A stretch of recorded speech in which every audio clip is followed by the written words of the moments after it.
Death.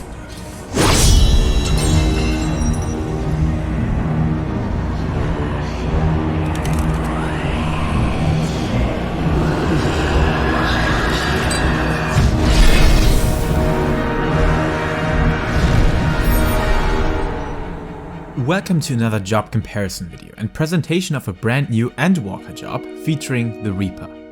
Like the other melee jobs, the Reaper falls into a very powerful DPS category and had been at the top spot for a very long time during the first patches of Endwalker.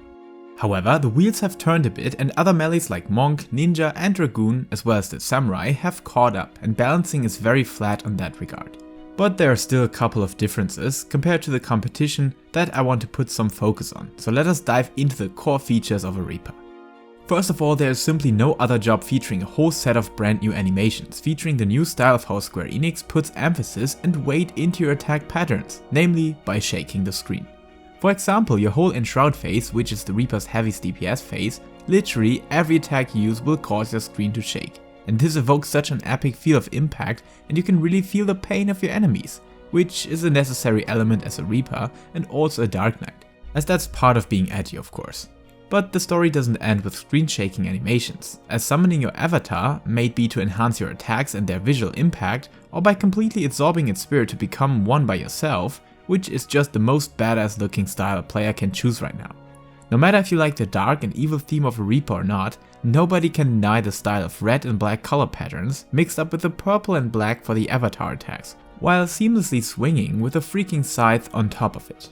All this ends up in my second favorite argument for playing a Reaper. If you ever wanted to feel the edge of a Dark Knight, but doing so in the DPS roster, there is no other path to walk, my friend. Not only the before mentioned art style of your skills, but also how the job looks, moves and emits a clear presence of pure evil. Amplified by a very cool job quest that starts weak but ends up as one of the best in the game right now. But wait, Dark Knight is all about edge and spiky glamour choices, right? Yes, that is exactly the reason why Square merged Reaper into the armor category of a Dragoon. Because Dragoon had always been the only job transcending this edgy vibe, but the fast jumps and floor tanking reputation ruined the overall package of evilness a bit. Which is where the Reaper comes into play and perfectly resembles all you could be looking for on a Dark Knight, style-wise. And above that, Dragoon gear sets are freaking dope indeed, and suit the scythe very well. But before I'm just hyping up this job on its aesthetics, let us start with the gameplay stuff that makes it stand out to its competition. Here I would say when looking at utility and defensive tools, no other melee job comes close. Even ranged physicals have a tough time beating the Reaper in helpfulness. Not only that Arcane Crest might be the single most powerful defensive tool available to any non-healer, non-tanking job, it also carries with it insane the Blackest Night vibes. With its active requirement to absorb damage and granting a bonus healing regen effect whenever that absorption shield is properly broken by incoming damage. I really can't stress enough how good it feels to successfully use this, highlighted by this awesome glass breaking sound. That is attention to detail. And I'm really glad that Square has not overseen aspects like this when designing this job from scratch for Endwalker. I mean, which other DPS could endure the boss's attention for over than 3 minutes without dying? So tanking might become a solid side activity when using your crest effectively. And even though Arcane Crest is a banger already, nothing beats Hell's Ingress and Hell's Egress, my absolute favorite pair of movement abilities this game has to offer. It just feels insanely satisfying to port yourself between certain spots of the fight, and if you really fine-tune and optimize these two attacks or skills, you can save a hell lot of uptime, where other melee jobs would struggle significantly. But even without being the badass portal master, it is just a very nice thing to have and offers a great boost of convenience for your battle comfort, which I really like to have at my side being a melee job. Leading to reason number 4. Reaper is unlocked upon reaching level 70 with any other fighting job, so it doesn't fall into the clear beginner category. However, when I started playing a Reaper for the first time, after an initial confusion over many spells making no sense at the first glance, it started out much simpler after going through all my spellbook for about 5 minutes, and this is where everything made total sense and was actually way easier than I feared. So once you overcame this stepping stone, Reaper can be categorized as a very beginner-friendly adventure that is a tremendous choice for those that might have started with another job and feel that something is partially missing, or they are simply just hyped to play a Reaper.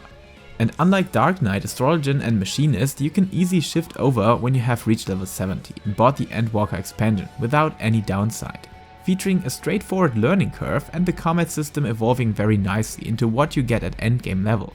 Just make sure to keep your job quest at recent level because you don't want to play this awesome job without having unlocked the Enshroud phase, like I did, which kept back all the glory and magnificence this job evolves around. Yes, Enshroud, which is definitely my number 5 reason why you should play a Reaper. It is not the damage of this job that is outstanding. Positioners are also not easier to handle than on a Samurai or Ninja, for example, and the overall design is not much cooler because every job has some really cool stuff to offer. However, no other job has Enshroud, forming the indefinite highlight for this poster job of the Endwalker expansion. It is actually hard to describe and I struggled to find the reason behind it many times, and even Twitch chat couldn't help out, but we did share the same sensational feeling when using it nonetheless. Maybe it is a combination of all aspects, like having a reduced global cooldown with the Enshroud attacks, together with the screen shaking aspect and being a freaking harbinger of death, which is a metamorphosis on steroids in my opinion. Like I said in my initial impressions video, I love the fact that you're still your character and you can see traits of your avatar shining through all that darkness and hunger for death, which is again that attention to detail that I was mentioning before. This just looks and feels insanely good to perform, especially the mix of quick melee swings followed by OGCDs and completing the climatic sensation with a cast ranged spell in the form of Communio that is just freaking awesome.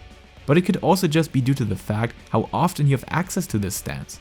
Unlike the other melee jobs that have quite clear burst and cooldown phases, all this feels much more flexible on the Reaper and you can easily delay each attack of your whole kit, except for Gluttony maybe.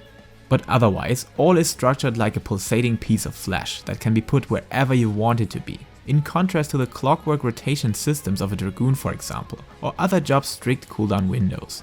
I just love how fresh this job feels, and Square really nailed the overall package, especially as I can only imagine how difficult it had to be to design new jobs from scratch, and they really outshine themselves on this one.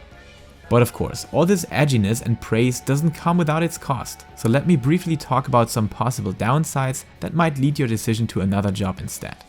First of all, of course, it is still a melee job, and when fights become a busy mess and bosses try their best efforts to keep your scythe out of their range, playing caster jobs or ranged physicals might be the better option. But that is indeed a downside all melee jobs share, and when looking at Hell's Ingress and Egress, the Reaper is blessed with the best answer to this. And yes, starting at level 70 is definitely a bummer as well, as there are only 20 levels that this job has time to grow on you. And if it doesn't, there's a good chance that you're dropping one of the coolest jobs in this game. So even when I like the idea to have those jobs start at higher levels to avoid player frustration for the amount of levels they have to level upon each new expansion in total, maybe that journey should not be shortened too much. And especially with a fun job like the Reaper, it could provide a lot of enjoyment in the process. Other than that, I cannot really tell much about negative aspects because there really aren't that much. The only slight disadvantage could be that Reapers are not on the same level as the other melee jobs in PvP combat, but that can be fixed anytime by Square and should not hinder you from reaping souls of your enemies. And that is what you do as a Reaper, and believe me, you do that with every pore of your body, with every evil grin, every fearful glance, making your enemies tremble before the only one job being as freaking cool as a Dark Knight. While being on the DPS spot of course. So if that is something you always looked for, Reaper is the only choice now. So embrace that darkness and keep loving Final Fantasy.